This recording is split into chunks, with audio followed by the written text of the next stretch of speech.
Oi, oi, lindos e lindas, tudo bem com vocês? Eu espero muito, muito que sim. Hoje eu tô aqui pra falar com vocês sobre uma coisa que eu amo muito e que eu deixei algumas perguntas nas minhas caixinhas de perguntas nos stories na semana passada. Eu perguntei pra vocês se, pra vocês, um professor de química pode ser considerado um alfabetizador. E eu quero compartilhar com vocês minha concepção acerca dessa pergunta, mas antes eu preciso dizer de onde que ela surgiu. Para quem não sabe, eu sou professora de Química formada pela Universidade Federal de Lavras e também estou concluindo meu mestrado em Ensino de Ciências e Educação Matemática também pela Universidade Federal de Lavras. E na semana passada eu estava apresentando uma parte do meu projeto de pesquisa para um grupo de PIB de Química da UFA. PIB de Química é o Programa de Iniciação à Docência. E os meninos e meninas, eles aprendem como levar o conhecimento em Química para dentro da sala de aula, ou seja, como se tornarem bons professores de Química e o que tem emergido no cenário do ensino de Química e o que é legal para levar para a sala de aula.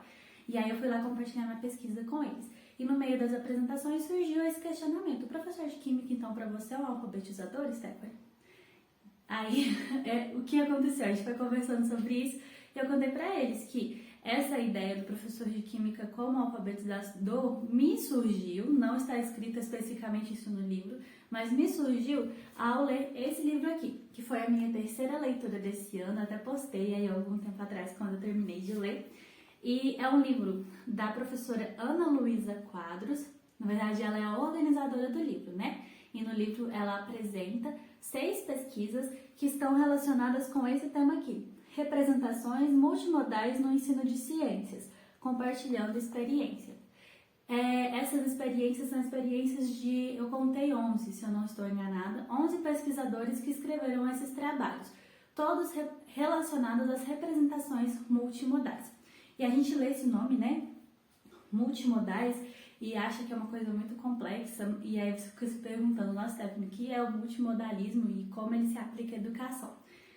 O multimodalismo é uma coisa muito simples, a gente usa todos os dias e o tempo todo enquanto a gente tenta se comunicar. Ele é um fenômeno relacionado à nossa comunicação e como nós nos fazemos compreender no processo comunicativo. Quando eu estou aqui tentando conversar com vocês, eu utilizo de diversos modos para comunicação. Aqui eu estou utilizando gestos para me comunicar, eu utilizo o meu olhar, fazendo contato com você pelo olhar, eu estou utilizando da fala, eu estou utilizando até da luz do ambiente, que precisa ser agradável, que chame atenção a vocês. Eu utilizo aqui o cenário de fundo, onde tem o meu certificado da universidade, tem algumas coisas relacionadas à escola, tudo comunica uma mensagem, tá? Então, a ideia do multimodalismo é utilizar de diversos modos para comunicar uma mensagem e se fazer entender. E a pessoa que recebe essa mensagem também entende através desses modos, tá? Então, o multimodalismo é algo muito, muito simples. E esse livro vem mostrando que nós devemos levar essa ideia do multimodalismo para dentro da sala de aula, para enriquecer a aula, porque se todos nós nos comunicamos de forma multimodal, o ensino também precisa ser multimodal. Nós não podemos ficar no ensino falado e escrito apenas, porque aí o processo de construção de novos saberes vai ficar deficiente. E aí, eu separei aqui um parágrafozinho que traz a ideia de 2 pesquisadores sobre os modos semióticos que mais são utilizados dentro da sala de aula. Nós temos aqui o Kress. Kress, 2010, afirma que os modos semióticos que geralmente são utilizados em sala de aula referem-se a palavras, imagens, cores, formatos, marcas, tipográficos, proxêmica, gestos, prosódia, som, música, fala, além de outros que dependem do contexto onde você está lecionando. O outro pesquisador que eu queria mostrar é Norris, 2004. Ele classifica os modos semióticos como sendo de 4 tipos. O primeiro tipo é o modo auditivo, onde a gente utiliza a fala, a música, o som, os efeitos sonoros. O modo visual, que é o olhar, a expressão, a imagem. O modo de ação, que são os gestos, a postura, o movimento, a expressão facial, o contato e manipulação de objetos, projeção em tela, entre outros. E por fim, os ambientais, que é a proxêmica e o layout onde você está do ambiente. Então, esses são os modos mais utilizados dentro da sala de aula. Agora, trazendo essa ideia dos modos especificamente para o ensino de química e por que essa utilização de modos é muito importante. Pensa comigo, a química, ela estuda um conhecimento que é extremamente abstrato, tá? Quando a gente pensa em química, a gente pensa na constituição dos materiais e na transformação que esses materiais sofrem. O que acontece ali submicroscopicamente com aquele constituinte do material no momento inicial e no momento posterior a uma transformação química. Entende? E aí, quando a gente vai estudar esse universo submicroscópico, que é o universo que a gente não consegue enxergar nem com o microscópico, mas que a gente tem pesquisas científicas que dão base para construir o conhecimento em química que é transmitido em sala de aula, a gente vai lidar com átomos, a gente estuda prótons, nêutrons, elétrons, a gente estuda íons, os cátions, os ânions, a gente estuda ligações entre átomos, a gente estuda rompimento de ligações entre átomos, nós estudamos a forma com que esses átomos interagem entre si, a cinética, nós estudamos diversas coisas relacionadas a um universo que não é tangível. A gente precisa de criatividade e imaginação e base científica para mensurar o que está acontecendo no universo submicroscópico.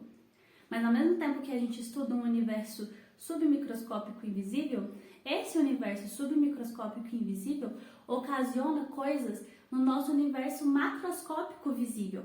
Quando a gente joga um comprimido efervescente na água, a gente joga ele dentro da água, ele vai efervescer e vai liberar gás e vai ficar várias bolinhas ali dentro da água, certo?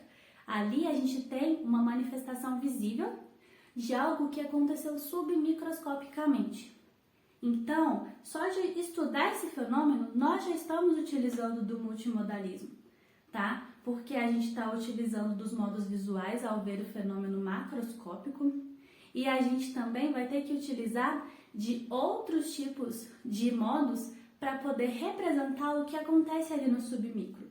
Nós vamos utilizar fórmulas químicas, nós podemos utilizar a representação por modelos, tá? Então, para ensinar e para aprender química, nós precisamos utilizar desses modos de forma consciente como professor e ensinar os alunos a também utilizar esses modos. Ensinar eles a utilizar esse modo para entender a química enquanto ciência, construir o conhecimento da química enquanto ciência e comunicar aquilo que eles entenderam. Então, Stephanie, como que eu posso utilizar essa ideia dos modos? Eu trouxe aqui um copo d'água. O copo d'água é uma manifestação visível. Eu consigo ver a água, ela está balançando lá dentro. Eu consigo tocar a água. Aqui, como é só água, não é perigoso, eu posso tocar. Eu poderia beber essa água se eu tivesse colocado o dedo aqui dentro.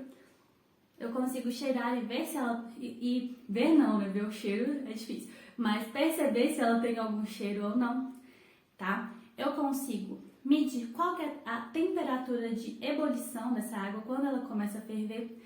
Eu consigo medir qual é a temperatura em que essa água consegue congelar. Tudo isso relacionado ao macroscópico. Eu consigo ver se essa água tem cor ou se ela é incolor, se ela é translúcida, se ela é opaca, tá? Saindo do macroscópico visível, a gente começa a penetrar no submicroscópico. De que essa água é feita? Qual é o constituinte químico da água? Ah, Stephanie, a molécula de água ela é feita por hidrogênio e oxigênio. 2 átomos de hidrogênio e 1 átomo de oxigênio. Ok. Como nós vamos representar esses átomos de hidrogênio e oxigênio? A gente pode utilizar o modelo traço-bola. Vou pôr um modelinho aqui para vocês na filmagem. E a molécula ficaria assim. Ótimo, Stephanie. Então, a gente está fazendo uma representação do submicroscópico, uma representação visual dele, ok? Mas eu posso utilizar também, Stephanie, os símbolos. Eu sei que o oxigênio ele é representado por O, o átomo de oxigênio, e o átomo de hidrogênio é representado por H. Então, eu posso fazer esse tipo de representação aqui, com tracinhos e as letrinhas, que representam os átomos que constituem a molécula de água. E por aí a gente pode ir indo. Nós podemos fazer, por exemplo, os gráficos de temperatura de ebulição e temperatura de fusão. A gente pode também utilizar animações para poder mostrar como essas moléculas de água se comportam nos diferentes estados da matéria, sólido, líquido, gasoso, ver a agitação das moléculas. E a gente pode fazer uso de diversos modos para estudar esse fenômeno simples de observar a água. Imagina para os outros fenômenos da química. Então, o que eu entendo? Eu entendo que o professor de química ele tem uma missão. A missão do professor de química é auxiliar o aluno a olhar para o mundo que está ao redor dele de uma forma diferenciada, a ele entender que tudo que ele observa macroscopicamente de forma visível ocorre porque existe toda uma estruturação, toda uma organização e toda uma dinâmica submicroscópica invisível. Tudo é feito de algo e esse algo ele não é inerte, ele está em movimento, tá? Os átomos eles fazem interações entre si. Essas interações são ocasionadas por situações específicas. Então a minha missão é ajudar o aluno a entender que o mundo dele ele tem um outro modo de leitura. Assim como a matemática permite uma leitura matemática do mundo, assim como o estudo em língua português, inglês, permite que a gente fale sobre o mundo, discorra sobre o mundo, interprete o mundo também, a química faz a mesma coisa, a física também faz a mesma coisa, a biologia faz a mesma coisa. Abre os olhos para que a gente veja o mundo de uma forma diferente. E ao estudar esse mundo de uma forma diferente, eu estou mostrando para o aluno como explicar esse mundo de uma forma diferente. E ao explicar esse mundo, ele vai utilizar de modos diferentes de comunicação. Então, para mim, quando eu abro um livro de química e quando eu ensino alguém sobre química, eu estou ensinando ele a ler o mundo e a expressar o que ele entende do mundo. Logo, acontece um letramento científico em química. Então, por isso eu acredito que o professor de química, ele é sim um alfabetizador, que vai ensinar o aluno a utilizar bem esses símbolos da química, que vai auxiliar o aluno a representar o submicroscópico através de modelos, que vai ensinar o aluno a fazer a ligação entre o que acontece no macro e no submicro. E é isso, pessoal. Espero ter colaborado com vocês. E a gente vai continuar tendo alguns vídeos e tópicos relacionados à química, a ensino, porque eu quero compartilhar com vocês o conhecimento que eu tenho construído durante esses anos. E é isso. Beijo. Tchau.